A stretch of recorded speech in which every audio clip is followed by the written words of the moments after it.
যিসকল মীনপালক বন্ধুৱে পুখুৰীত উন্নতমানৰ মাছৰ পোনা এৰিম বুলি ভাবি আছে, তেওঁলোকে উন্নতমানৰ মাছৰ পোনা পোৱা নাই, তেওঁলোকে আমাৰ সৈতে যোগাযোগ কৰিব পাৰে।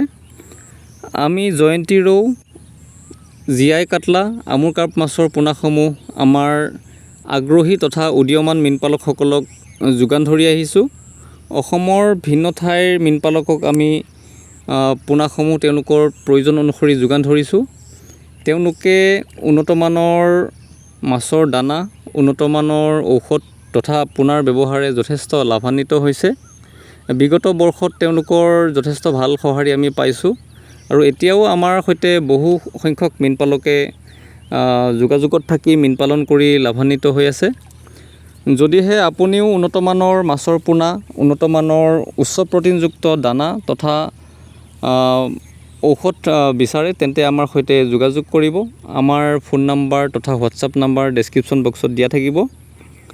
মীনপালক বন্ধুসকল, যিহেতু আপোনালোকে মীন পালনত আপোনালোকৰ মূলধন খটুৱাব, সেয়েহে অলপ কষ্ট কৰি আপোনালোকে উন্নতমানৰ পোনাখিনি পুখুৰীত মেলিব লাগে।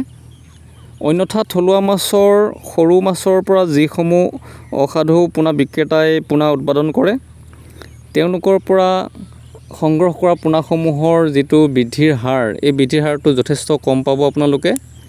উন্নতমানৰ পোনাখিনিৰ যিটো ফলাফল, এই ফলাফলখিনি আপোনালোকে এবছৰৰ পৰা 1.5 বছৰৰ ভিতৰত যথেষ্ট ভাল ফলাফল পাব।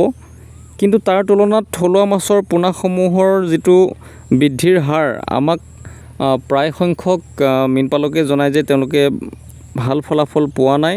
অৰ্থাৎ বছৰৰ পিছত বছৰ ধৰি তেওঁলোকে থলুৱা মাছৰ পোনাখিনি খাদ্য যোগান ধৰি আহিছে, কিন্তু ভবামতে তেওঁলোকে মাছৰ বৃদ্ধি দেখিবলৈ পোৱা নাই। সেইকাৰণে বহু সংখ্যক মীনপালকে বৰ্তমান বংশগতভাৱে উন্নত বাহু, জয়ন্তী ৰৌ, আমুৰ কাপ পালন কৰিছে। থলুৱা কমন কাপ মাছে যিদৰে পুখুৰীৰ পাৰ খহায়, ঠিক তেনেকৈ আমুৰ কাৰ্পে পুখুৰীৰ পাৰ খহোৱাৰ খবৰ আমি খুব কমেই পাওঁ। কিয়? আমুৰ কাৰ্পে যথেষ্ট পৰিমাণে ভাসমান তথা ডুবমান যিটো ছিংকিং দানা, এই ছিংকিং দানাই ভক্ষণ কৰে, কিন্তু পুখুৰীৰ পাৰ খহোৱাৰ প্ৰৱণতাটো প্ৰায়ে কম আমুৰ কাৰ্পৰ। সেয়েহে আমাৰ যথেষ্ট সংখ্যক মীনপালক বন্ধুৱে বৰ্তমান পুখুৰীত থলুৱা কমন কাৰ্পৰ বিকল্প হিচাপে যথেষ্ট ভাল ফলাফল পাব পৰা আমুৰ কাপ মেলি যথেষ্ট লাভান্বিত হৈছে। যোৱা বছৰ বহুকেইজন মীনপালকে এটি আমুৰ কাপ 1.5 কেজিৰ পৰা 3 কেজি পৰ্যন্ত বৃদ্ধি কৰিবলৈ সক্ষম হৈছে এবছৰৰ ভিতৰত। আৰু যিসমূহ জীয়াই কাটলা বা জেনেটিকেলি ইম্প্ৰুভ কাটলা, এই মাছসমূহ 4 পৰা 5 মাহৰ ভিতৰত 600 গ্ৰামৰ পৰা 800 গ্ৰাম তেওঁলোকে বৃদ্ধি কৰিবলৈ সক্ষম হৈছে।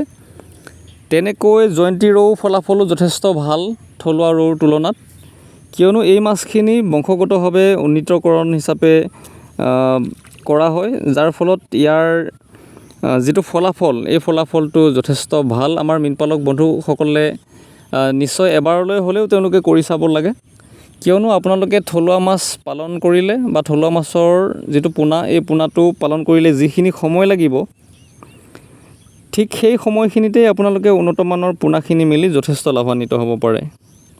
যদিহে এতিয়াও আপুনি আপোনাৰ পুখুৰীত উন্নতমানৰ মাছৰ পোনা এৰিম বুলি ভাবি আছে, তেন্তে আমাৰ সৈতে যোগাযোগ কৰিব।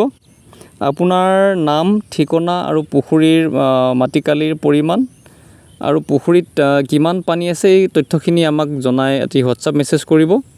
আমি আপোনালোকক জনাম কিমান আকাৰৰ পুখুৰীত কিমান পোনা এৰিব, আৰু সেইমতে যদি আপোনালোকে কৰে, তেন্তে আমাৰ অন্যান্য যিসকল সফল মীনপালক, তেওঁলোকৰ দৰে আপোনালোকেও নিশ্চয় সফল হ'ব পাৰিব। আজিৰ ভিডিঅ'টো ইয়াতে সামৰণি মাৰিছোঁ। আপোনালোকে আপোনালোকৰ প্ৰয়োজন অনুসৰি উন্নতমানৰ মাছৰ পোনাৰ দৰকাৰ হ'লে আমাৰ সৈতে যোগাযোগ কৰিবলৈ নেপাহৰিব। আজিলৈ সামৰিছোঁ। পুনৰ নতুন ভিডিঅ'টি লৈ অহাৰ প্ৰতিশ্ৰুতিৰে ধন্যবাদ।